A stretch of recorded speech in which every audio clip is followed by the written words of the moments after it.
Doctor Jayant Kumar पंडा SCB medical college रे भेषज विभाग रे एसोसिएट प्रोफेसर भावे कार्यरत।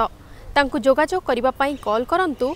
9437028282 नंबर रे। डायबिटीज गोटे रोग जो थी कि रक्त शर्करा अनेक बढ़ी जाए। रक्त शर्करा बढ़िया द्वारा देहर प्रत्येक कोष आक्रांत होता है। साधारणतः हृत्पिंड, वृक्क, आखि और स्नायु समूह आक्रांत होगा द्वारा अनेक दिन पर से सब अंग प्रत्यंग अचल हो पड़े और रोगी विभिन्न प्रकार समस्या सम्मुखीन होता है। सुगर बा शर्करा बढ़ीगले साधारणतः किसी लक्षण देखा दी न था, किंतु चुपचाप देह भितर से क्षति कर चलती प्रत्येक कोषर प्रत्येक अर्गान और ताहा ही रोगी को भविष्य में असुविधा पकई थाए। से कहू साइलेंट किलर बा नीरव घातक। अनेक दिन धरी जो मानकर डायबिटीज अच्छी से सुस्थ रही पारे जदि रक्त शर्करा, रक्तचाप, ओजन, रक्तर कोलेस्ट्रॉल सठिक रहे। जदि यही सब सठिक न रहे ताहले निश्चित भाव में समस्या करें जहाँ कि आम नीरव घातक रूप दे। निश्चित भाव में जो मानकर डायबिटीज आक्रांत थिबा परिवार में जन्मग्रहण करछन्ती, जेपरिक रक्त संपर्क बापा माँ, जेजेबापा, जेजेमा, भाई भौणी सिबलिंग आम कहू तांकर जदि डायबिटीज थाए ताहले डायबिटीज होवार संभावना अनेक बेसी।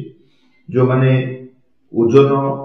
अत्यधिक रखती सठिक ओजन निज उच्चता तुलन में रखी पारती से डायबिटीज होवार संभावना बेसी। ता छड़ा जो मानकर जीवन धारा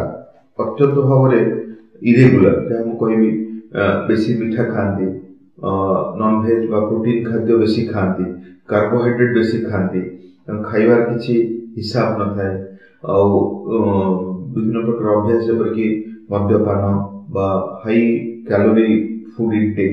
रखी था, से निजर जीवन धारा गोटे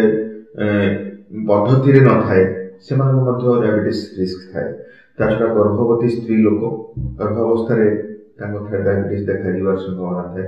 जो माने स्टीरॉयड और अन्य औषधर व्यवहार करती ग्लूकोज इंटॉलरेंस करी डायबिटीज कर संभावना थाए। छड़ा अनेक अग्नाशय असुविधा देखा दिए, जो थी कि अग्नाशयर बीटा सेल इंसुलिन क्षरण करता है। यही इंसुलिन परिमाण कमी जावा फल डायबिटीज देखा दिए। जेपरिक आमर पैंक्रियाटाइटिस आम अल्कोहल कथा आलोचना कले अल्कोहल खाती कि जो मानकर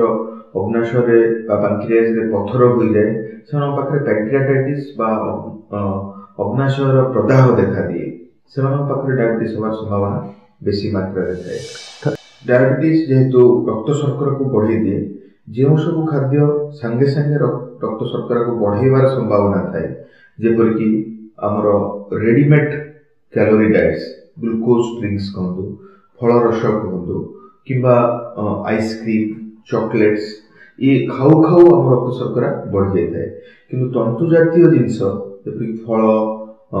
परिबा, सलाड्स बा कॉम्प्लेक्स कार्बोहाइड्रेट्स भात, डाली,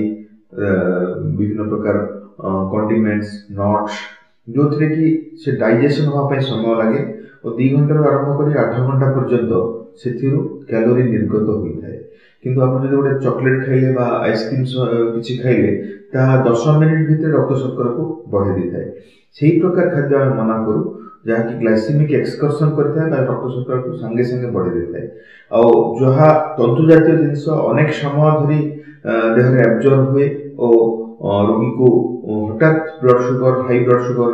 संभावना दे न थाए। से प्रकार खाद्य को आम रोगी को रेकमेंड कर। डायबिटीज रोगी गोटे दैनंदिन रहा दरकार, ठीक समय उठा, सकाल किसी व्यायाम करवा, जलखिया औषध जहाँ थी खाइबा सह जलखियार जो प्रकार जेपरिक आमर फाइबर्स बेसी रहिबो, वेजिटेबल्स बेसी रहिबो,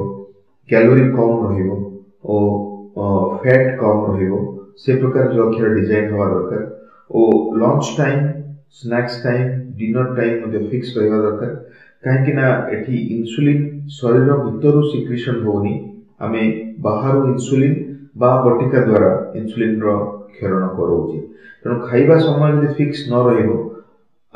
आइदर सुगर बहुत बढ़ी जीवो नहले सुगर बहुत कमी जीवो तेणु से माने फास्टिंग और फीस्टिंग विषय सतर्क रहिबा दरकार उपवास कले असुविधा बा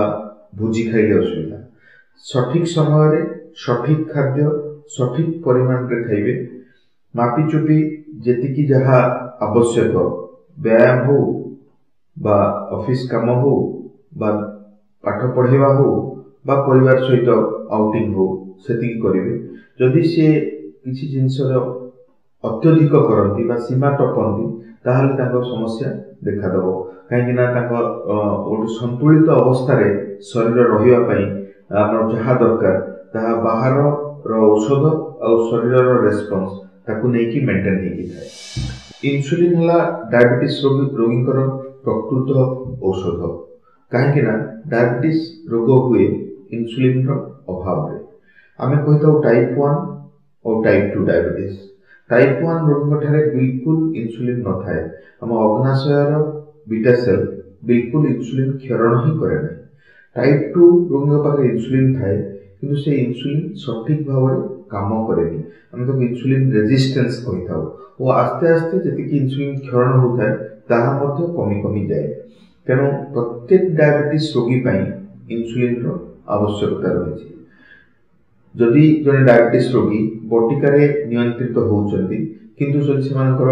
असुविधा देखा दिए जेपरि कि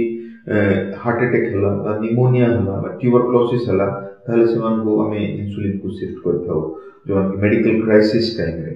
जो डिलीवरी पेशेंट बा प्रेगनेंसी स्त्री लोक तामे सेमान को इंसुलिन द्वारा रक्त शर्करा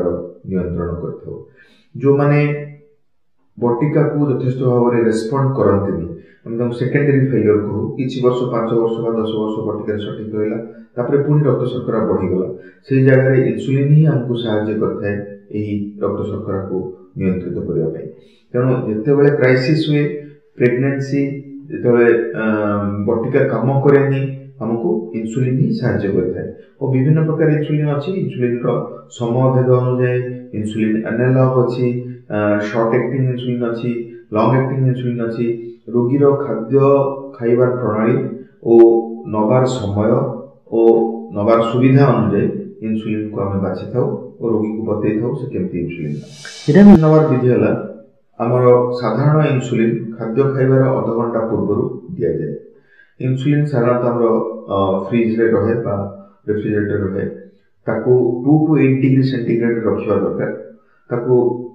डोर न रखी आमे हमर वेजिटेबल ट्रे ऊपर रखिले टेम्परेचर फ्लक्चुएशन बेसी हुए नहीं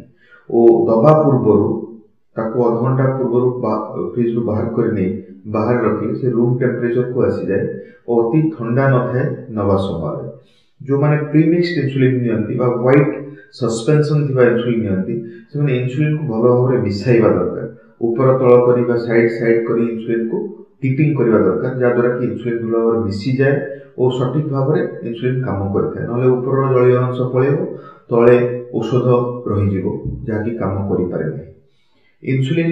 नबा परे आधा घंटा भितरे हमें रोगी को जेमथेले खाइबा को